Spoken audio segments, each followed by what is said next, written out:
Hello again. Today is Thursday, December the 5th, 2013, and it's about 1:30 my time. I want to say good afternoon and happy holidays to all.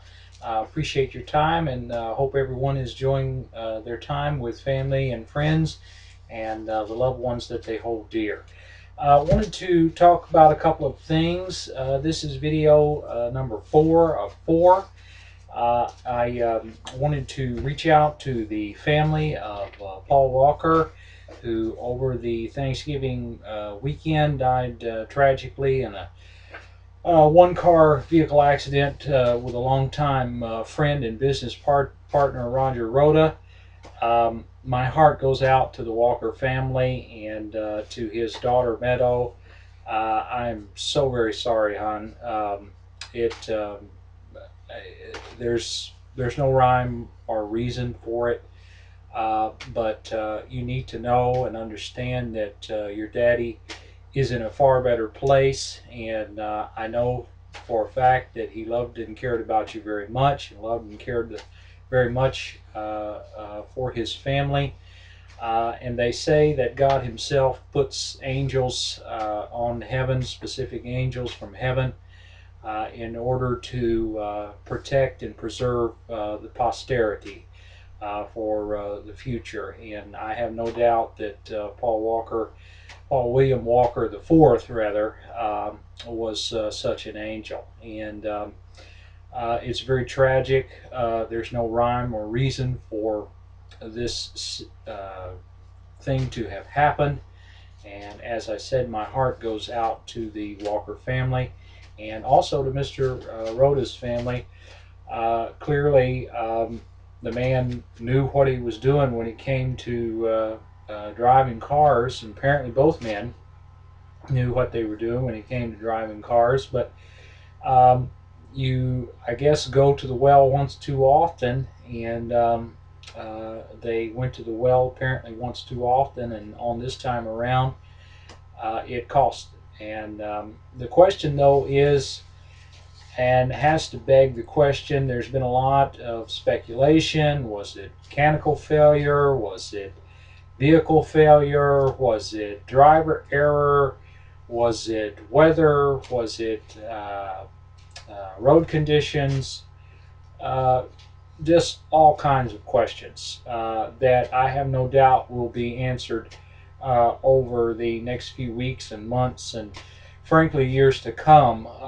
But I'm reminded of another late great actor when it comes to Paul Walker dying so young, and that's James Dean.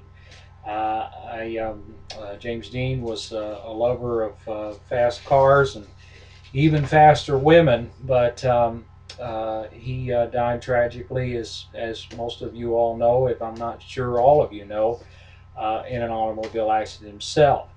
I don't want to presume to contrast and compare Paul Walker and James Dean and vice versa, but I do it from the standpoint that both men died doing what they loved, apparently. Paul Walker had a love for fast cars, clearly had a love for a beautiful lady, and two beautiful women in his life, his daughter and his longtime girlfriend. Uh, it's just, it's interesting to me, the parallels and the way in which both demise met their demise, and clearly untimely. James Dean died too young and had so much more to offer. Paul Walker just turned 40 years old, not more than 6 weeks ago, almost 8 weeks ago now. Was, for all intents and purposes, riding high right up until the point of his death, and had things going for him. James Dean, same thing, riding high, coming off an epic movie and Giant. Uh, the Fast and Furious franchise. My heart goes out to Vin Diesel, Ludacris, Tyrese, Jordana Brewster, Eve Mendez, Dwayne The Rock Johnson. Uh, Love you, Rock. You're just it's an excellent franchise. It's an excellent film series. Uh, I love Vin Diesel. Love Paul Walker. Love The Rock. It doesn't come any better a people. A more down to earth, more humble, more talented group of individuals than the Fast and Furious franchise. And I don't know what Universal Studios is planning on doing or how they're planning on working it as far as continuing on with the franchise. I hope that they will. But clearly some shoes are going to have to be at least satisfactorily filled concerning Paul Walker's character, and ultimately how they handle it. I hope will be as tasteful and as respectful as possible to Paul's family and to his daughter.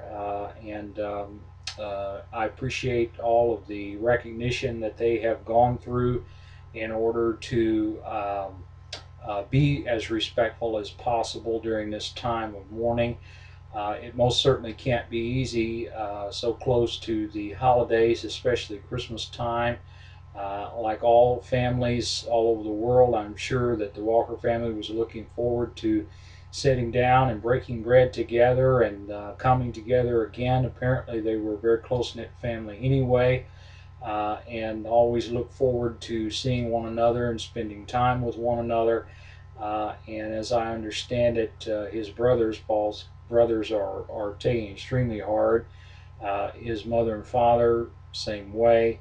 Daughter, I don't know to the extent they're being very protective of Meadow, and I can certainly understand that. She's a 15-year-old child, doesn't really understand all of the ins and the outs. But I want to speculate and to pontificate on a couple of things. It's very strange to me that right off the bat, concerning this crash and concerning Paul Walker's clearly untimely death, as I said, that right off the bat they said mechanical failure, they said vehicle failure, and they said speed was a factor. Now, I agree clearly with one of those three things in that speed was a factor.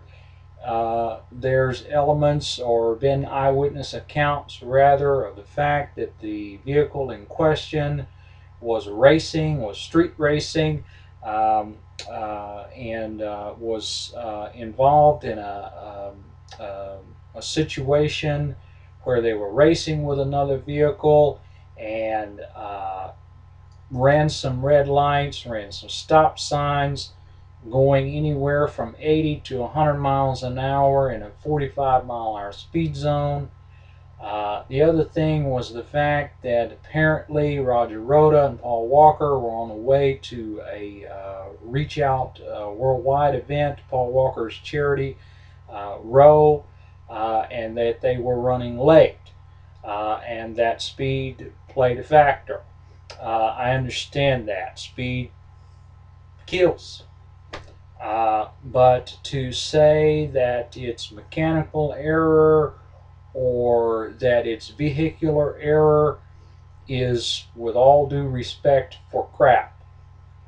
Porsche does not make junk, nor does BMW for that matter, nor does Ferrari, nor does Lamborghini, nor does BMW. These are top of the line, state of the art, a driver's vehicle, and a Porsche is not junk.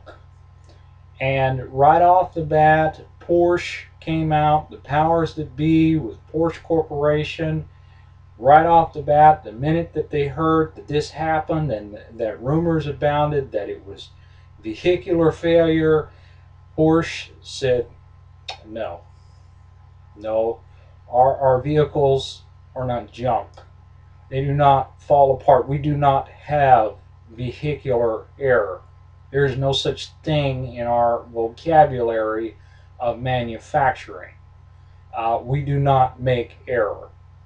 And I have never in all my life, and I know and realize and understand that you can't tell by looking at me, but I have been in many an automobile in my life, and in particular foreign-made automobiles such as Porsche, Ferrari, Lamborghini, BMW. I've ridden in them all, and I've driven some of them too.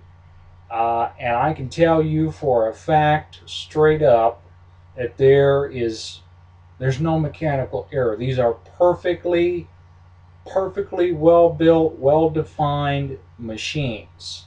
These are a driver, as I said, a driver's vehicle. And when you get behind the wheel of one of these vehicles or all of these vehicles, you know for a fact that you are in the lap of luxury.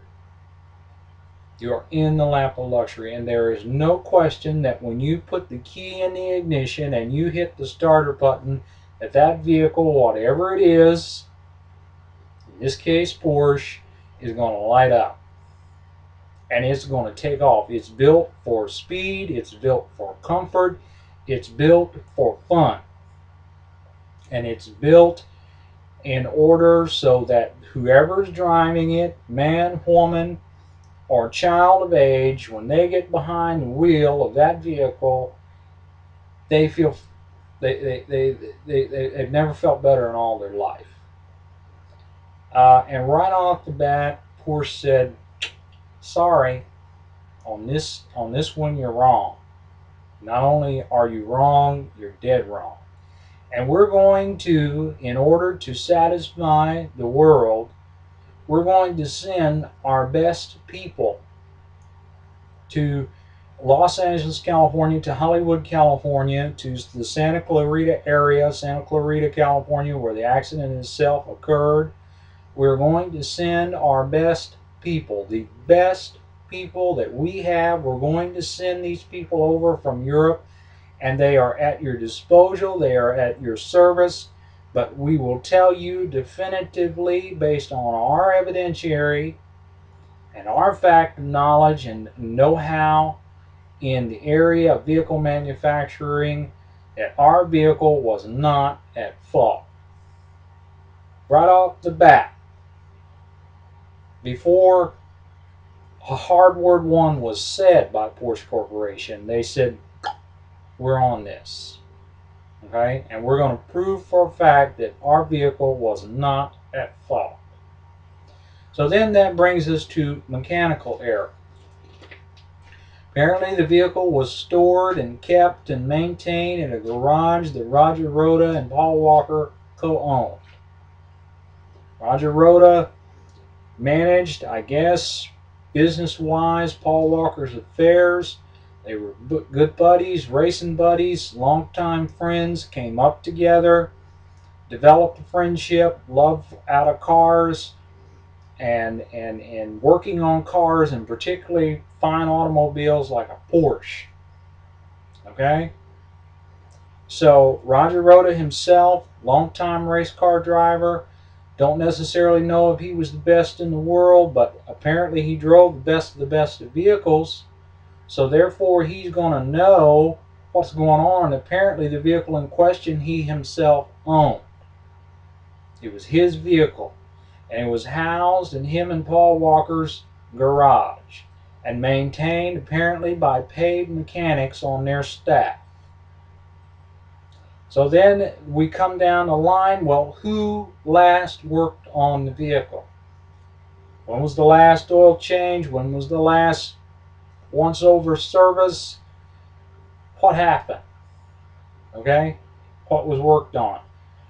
There was a question, forgive me, I'll link the article here, Daily Mail, online, did a great featurette here. They have run down the litany of what ifs. Okay?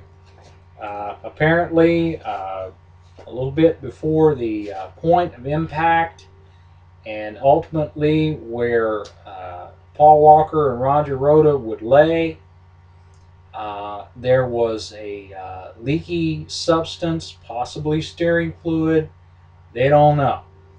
Los Angeles County Sheriff's Department is on the case. They're investigating, but there was some sort of oily, clear substance a little bit before the final point of impact, and the vehicle was seen swerving by witnesses. Witnesses observed a vehicle that was clearly out of control. So, mechanical.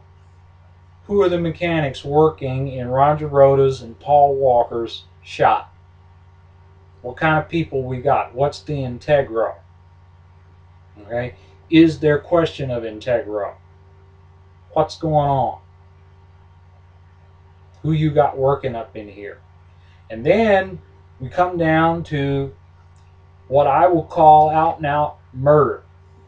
Did Paul Walker and Roger Rhoda have any enemies? Did Roger Rhoda himself have any enemies? Or did Paul Walker himself have any enemies? Or did both men together have any enemies?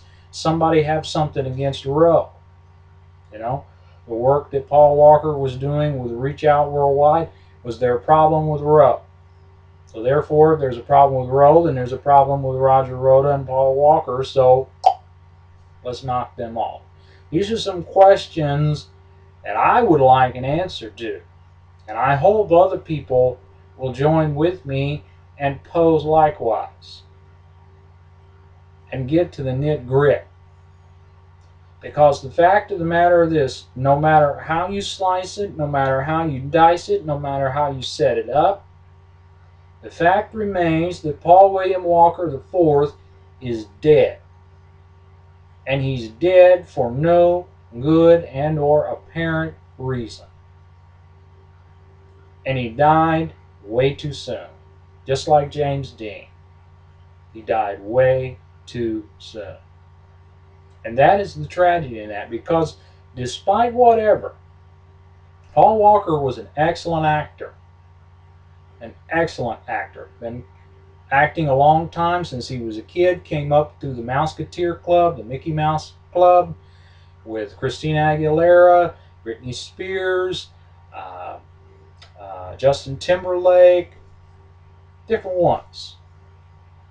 So it wasn't like Paul Walker was not comfortable either in front of the camera or behind the camera. Michael Landon, the late great Michael Landon, as I understand it, helped Paul Walker out as far as getting into transitioning from television production, because he was in a few episodes of Michael Landon's series Highway to Heaven. I played in a couple of episodes there as a child, but Michael Landon saw potential in Paul Walker and felt like that he could do bigger things. So he got in touch with some people in Hollywood that he knew and said, hey, I've got a kid here that I think would be good in a major motion picture. And he did some things for Disney, major motion picture wise for Disney.